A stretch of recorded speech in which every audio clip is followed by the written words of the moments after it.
Hello, welcome to the Comic Book Commentary. I'm Bo Leidig, and this week we're going to be talking about the next installment of the early issues of Youngblood with Youngblood number 3. So let's zoom in and take a closer look.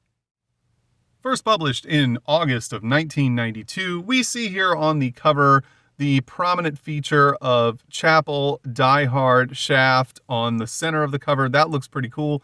And also we see Bedrock, who is still Bedrock at this point, being featured inside of the Image Eye, which is a nice little touch. Overall, this isn't a bad cover. I am a little disappointed that there's no background, but given the fact that the characters take up, something like 90% of the page space, I feel like it's, something I can overlook on this one. Creator, writer, penciler, Rob Liefeld. Color design, Brian Murray. Lettering, Kurt Hathaway. Technical assistant, Robert Ory. Editor, Eric Stevenson. And welcoming aboard, new inker, Danny K. Meeke. Color separations, Digital Chameleon. On the inside cover, we get a black and white pinup of, I'm pretty certain this is supposed to be Riptide. It's not specifically stated, but it looks like her, and it seems logical that it would be her. We also get one of these trading card inserts that we've seen in a few other issues of Youngblood and also in Wildcats. These are cool and a nice little addition. Unfortunately, they do make it kind of a pain to try and film around. So we're just going to do that number right there so that we can very clearly see the first page of the book where we see John Prophet looking pretty rough as he was awoken in issue number 2 of Youngblood to what he believed were the Disciples, but was actually the Youngblood away team. Notably, it was Cougar and Combat who awoke him from his slumber and immediately engaged him in battle. As their fight raged on, they were then joined by the Berserkers just as the actual Disciples showed up. At this point, it's been about 20 minutes since all that happened, and the Disciples are proving to be quite the opponent for everyone, as we see that Prophet's costume is ripped apart, he's bleeding, he's definitely being pushed to his limits by the adversary that he was designed to fight. We then see that the Disciples are closing in on Prophet's location. He, in his inner monologue, states that their readings are showing that his body banks are depleted, and they are also jamming his ability to communicate with the Direct Orbiting Communication Command satellite, which gives him like readouts and data about the battle that's going on around him. And we're still not 100% exactly sure how the body banks work. Assumedly, they are how he's able to channel so much incredible strength and durability. But we haven't been told exactly how that works or how they gain energy or how they disperse energy through his body. It's just, they're referenced a lot, but we don't know exactly how they do the things that they do. However, they do re-energize, as we see up here in the little bubble, and he then continues to press his attack as he lunges forward and punches one of the Disciples, launching it through the air. The Disciples themselves, we don't know exactly if they're robots or if they're wearing some sort of exo armor and are actually humans. The basic shape of a human is there, although we do see that they all have 4 arms and that their feet have some sort of jet thruster. We also don't know if the arms are capable of launching energy projectile attacks. However, they are pretty tough, as we can see. Prophet's been getting beat up quite a bit. However, he refuses to give up, despite the fact that he's outnumbered and surrounded, and he states that he will not be defeated so easily by the foes that he was genetically engineered to fight against. He then lunges forward, grabs another one of them, and then throws it at another one that's across the room, showing that, despite having been through all this, he is far from out of this fight.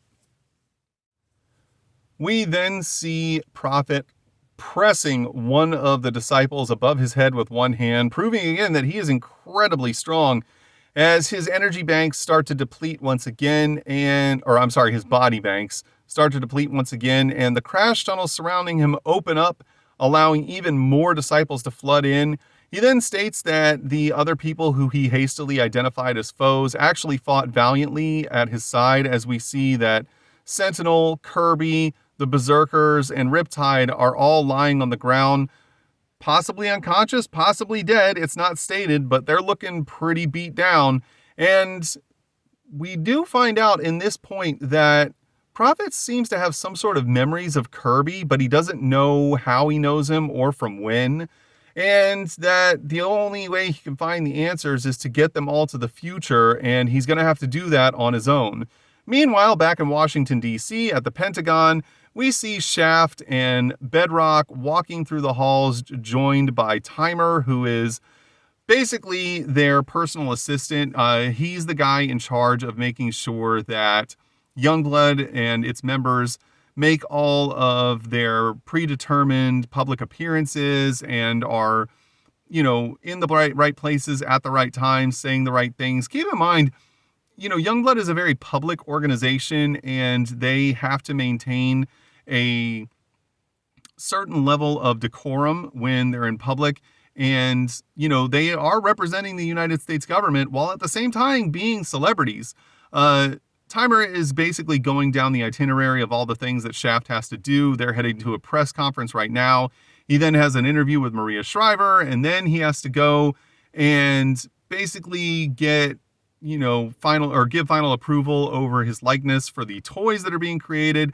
Timer suggests that he potentially get a haircut, but at this point, Shaft's had enough, and he's like, look, man, I'm done with all this crap. I'm not getting a haircut. I'm not doing anything more than I got to do.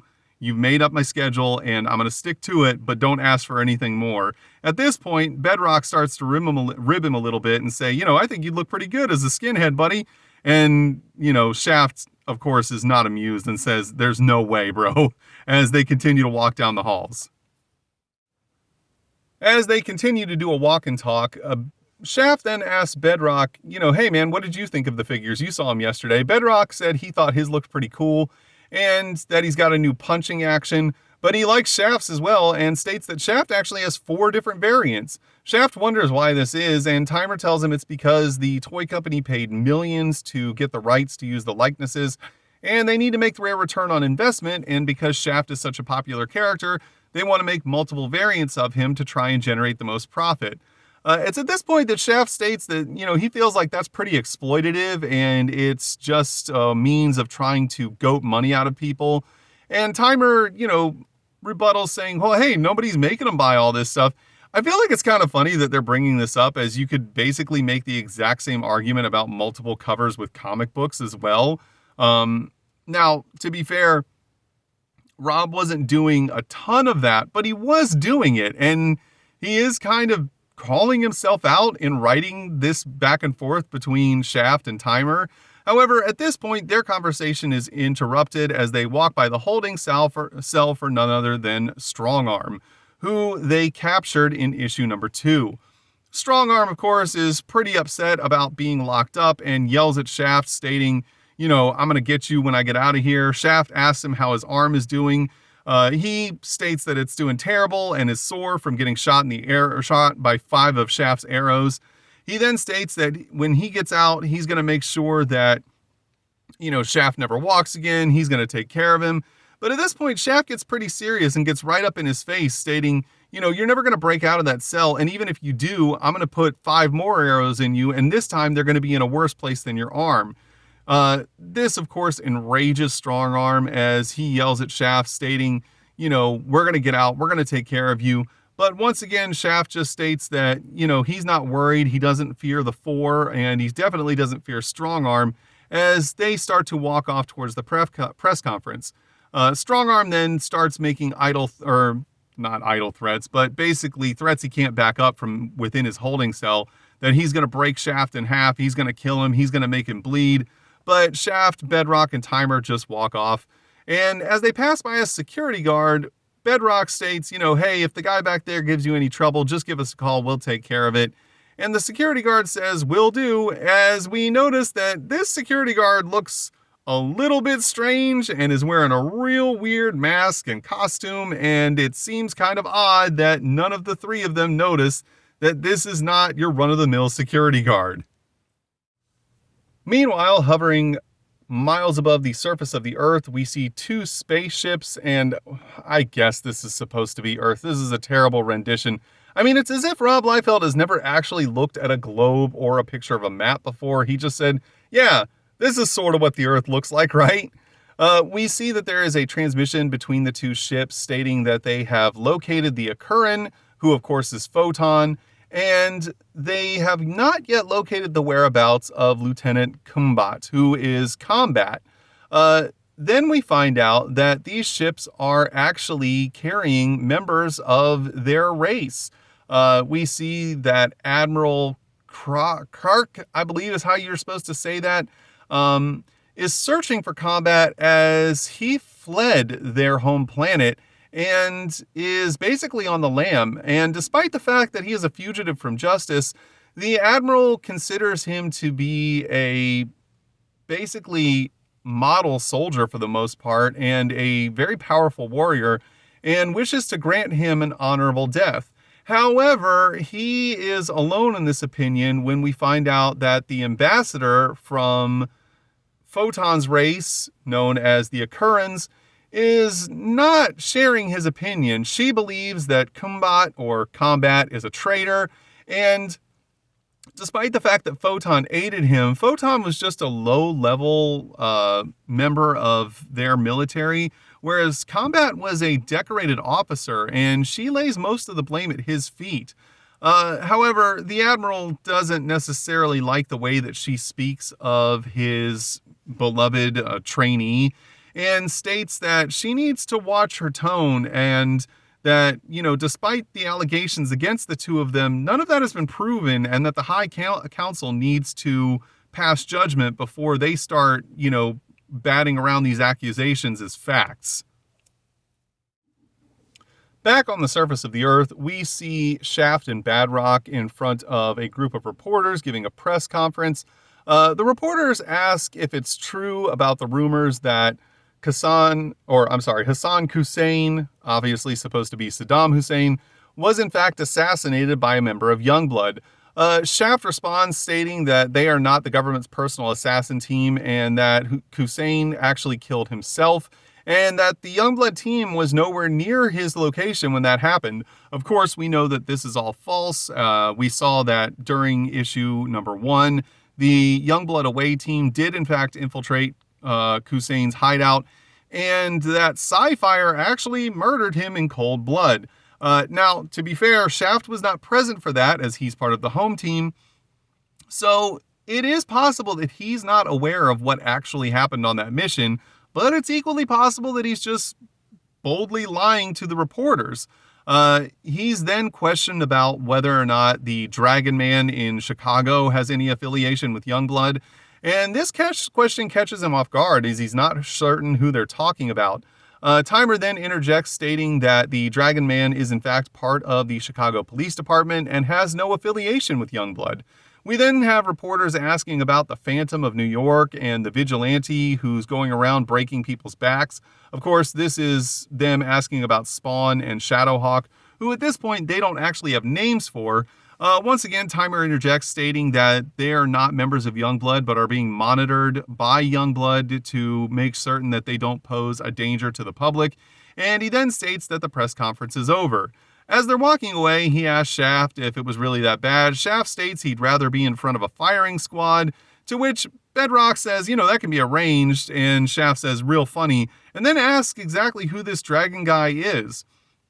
Timer explains that he's a new superhuman that has been recruited by the Chicago Police Department, and that he's basically acting as a one-man army against the supervillain threat in Chicago. Shaft says, that's fine and whatever, but he doesn't really have time to, worry about it right now. He's trying to see if he's got time to dip out and hang out with his girlfriend.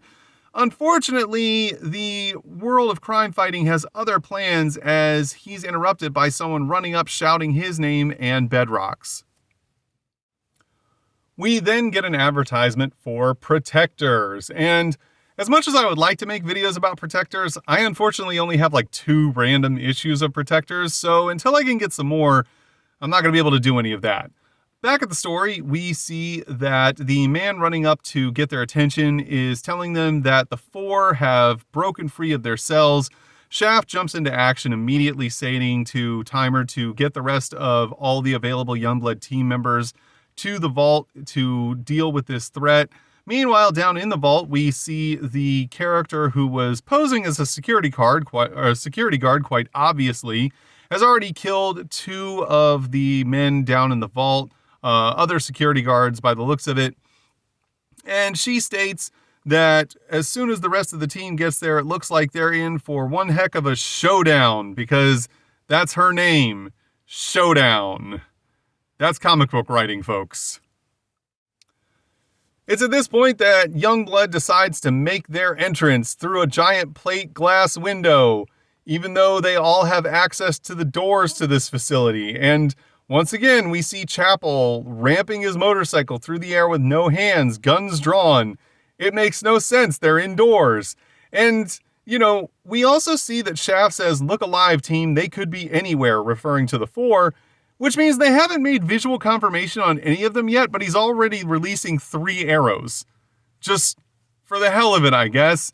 However, Badrock then spots the chick with the faceplate and states that she's on his list of people to take care of.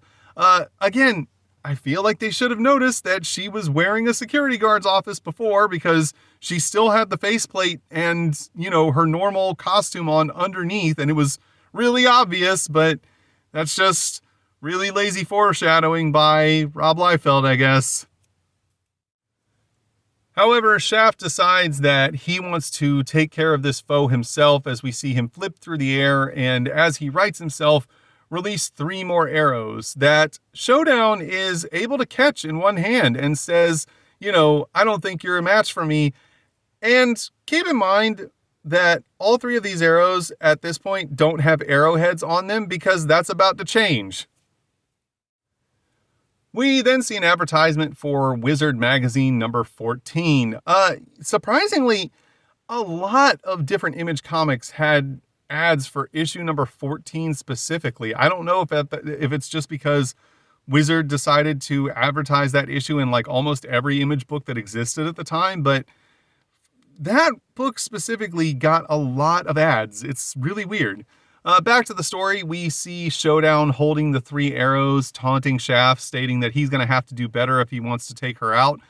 We then see now that all 3 of the arrows magically have heads on them, as Shaft states he's just getting warmed up. However, Showdown then informs him that she's got other things to take care of, and that Shaft can deal with her associates, who are a group of ninjas who've just appeared out of nowhere. And granted, appearing out of nowhere is kind of par for the course for ninjas, but seriously, where the hell did these ninjas just come from? The first ninja catches Shaft off guard, kicking him in the chest and then kneeing him in the face, while also making a katana appear in his hand out of nowhere, because he didn't have it here. It's not on his back, not on his side. Nope, now he just magically has a katana. However, Shaft fights back, kicking the ninja in the chest, knocking the katana out of his hand. Shaft then grabs the sword and plunges it through the ninja's chest, killing him, which is awesome. He then stands over the ninja's body, ready to continue the fight. And we then see that there's like 5 ninjas all attacking Bedrock to no avail. I mean, none of these guys have superpowers, so they're essentially just coordinating an attack against an angry brick wall. And Bedrock is even taunting them, stating, "What are you guys doing? Nothing you have can hurt me, and you're starting to get on my nerves," as one of the ninjas grabs for his face. Having had enough of all of these ninjas, Bedrock then decides to launch his own attack, as he basically just shakes all of them off of him, smacking one in the face while he shouts "Yabba Dabba Doom." And funnily enough, he then states to himself, "Gee, I wonder if I could get sued for saying that." This, of course, will play into Rob Liefeld later changing Bedrock's name to Badrock. One of the ninjas, however, while flying through the air, turns and unleashes arrows from a bow that magically appears out of nowhere, just like the katana that the other ninja had. This, of course, just basically annoys Bedrock, as he states, "You got to be kidding me. Those are just going to break." And then he even says, "I told you," as he then punches that ninja in the face and stands over them saying, "Yeah, you ain't so bad." We then move over to Chapel, who is just annoyed at the entire situation, stating damn stupid ninjas, as he opens fire at all of the ninjas lunging toward him. We then get an advertisement for Robotech 2 The Sentinels from Eternity Comics. I don't have any issues with this. It would be cool if I did. I actually have very little from Eternity Comics. Though, if I ever come across this, like in a set, I'd definitely buy it and check it out. Back to the story, we see that Chapel starts to taunt his foes, stating, I never understood what good a flying kick would do against a gun, as he plunges his pistol into the stomach of one of the ninjas, pulls the trigger, and blasts an explosion of blood and bone out of his back. He then says, "See what I mean?" as he continues to open fire. We then see the last ninja fall to the ground in a heap, as Shaft, who is still in the same pose as before, just standing there motionless holding the katana, states that the time for distraction is over and that they have to go and find the four. However, as it turns out, they aren't going to have to go looking for the four because the four are right behind them. At this point, Gage states that they're going to do a body slide, which is apparently some sort of teleportation, and that Showdown and the rest of the team need to get ready for that. Showdown then takes this moment to taunt Shaft once again, stating that, nothing can stop their escape now. However, Shaft refuses to give up and tells Chapel to take the shot. He then shoots Gage in the face, knocking him through the air as we see Showdown scream, "Gage, no," which implies that she has some sort of connection to him and is maybe more than just a hired gun to break them out of their confinement. This was enough to knock Gage out of the portal as the rest of the four disappear along with Showdown. Shaft runs up, grabs Gage by the collar and states, "Where did they go? Where are the four now?" Gage remains defiant, stating he'll never talk and that, Shaft can do his worst to try and beat it out of him, but he's not going to cooperate. Shaft begins to threaten him again. However, he's interrupted when someone from behind says that the four should be the least of their worries. We then see a 2-page vertical shot, thanks a lot, Rob, of Die Hard, who is for some reason armed with a sword. I don't recall a lot of instances of seeing Die Hard using melee weapons, or many weapons at all for that matter. Kind of odd to see him have a sword on his back like that, but he informs Shaft and Chapel and Bedrock, assumedly, that they've received a distress call from the away team and that they've got to move fast and pray to God that they're not too late, as they've got to go save their friends and teammates. This, of course, is the end of the story as we move on into the letter section. However, before we get into the letters, we see an advertisement for Bloodstrike. Now, if you'd like to know more about Bloodstrike, you can check out my video on Bloodstrike number 1. That's the only one I have a video for at the moment, because when I made that video, I had forgotten that Bloodstrike and Brigade leapfrog each other, and that doesn't start until the Brigade ongoing series. I needed to make videos on the Brigade miniseries before I could get into the ongoing series, and as it turns out, I'm missing issue number 3 of the Brigade miniseries. So as soon as I find issue number 3, I will finish the Brigade miniseries and then get into the Brigade ongoing series so that it can do its leapfrogging with Bloodstrike. I promise I'm going to get back to this, folks. It just all hinges on me finding a copy of the Brigade miniseries issue number 3. All right, that being said, we're getting into the letter section. Honestly, there's not a whole lot going on. It really is people just kind of talking about how much they love Youngblood and, oddly enough, really praising the artwork of Rob Liefeld. I mean, I don't think Rob's the worst artist in the world, but he's definitely not the best, and these people certainly seem to think he is. And I wonder, how many comic book artists they had seen at this point in their lives, because they're really acting. I mean, one of the letters is legitimately comparing him to Jack Kirby, and I'm like, yo, slow your roll, man. Rob's far from the worst, but he's definitely far from the best too. As the letter section continues, there was one letter that I actually found to be informative in terms of the story. One person asked how long the Youngblood team was supposed to have existed within the Image universe. And Rob states that at this point, the Youngblood program is actually entering its 7th year of existence as it pertains to the rest of the Image universe, which I don't know how important that factoid is, but I thought it was, informative, and it was something I didn't know before reading this letter column. And that's where we get into the special surprise that this book has waiting for us. And that special surprise is that if you take the book, turn it over, and flip it around, you will see that you get a second story, which is Youngblood Enter Supreme, which is an odd title because despite the fact that this is our first introduction of Supreme into the Image shared universe, it has nothing to do with Youngblood. We see Bedrock, Shaft, and Diva all prominently displayed on this cover. However, they and none of the other members of Youngblood, for that matter, don't appear in this Supreme story at all. On the inside cover, we get an advertisement for Join Rock the Vote. Rock the Vote was a program that was to try and get young people involved in voting in the upcoming November election of 1992 between one George H.W. Bush, Bill Clinton, and Ross Perot. A lot of people forget that Ross was involved in that one. Of course, Bill Clinton would go on to win, but this was just a way of the, I guess, U.S. government trying to get people involved in the voting process that were not previously. We then see, of course, another one of the trading cards, this one a Photon. We're just going to have to, once again, move that out of the way. And we see that this is another installment of Extra Image featuring Supreme and, of course, Heavy Metal. Now, you might be thinking to yourself, Bo, I don't remember Heavy Metal. No worries, I didn't remember Heavy Metal either. We're going to learn together because whoever Heavy Metal were, they didn't have a lasting impression because I don't recall ever hearing anyone talk about them in any context whatsoever. As the story begins, we are interjected into a conversation between one Mr. Gate and his associate Smithers. And I find it odd that they would use the name Smithers given that The Simpsons was already a few seasons old at this point, and you know, there's already a prominent character on that TV show named Smithers, but I guess that was Rob's priority at the time. They're discussing a superhero team that they have assembled. Now, why have they assembled this superhero team? We don't know. What is the company that they run? We don't know. What exactly is going on here? We don't know. None of this information is given. However, we are introduced to the team members.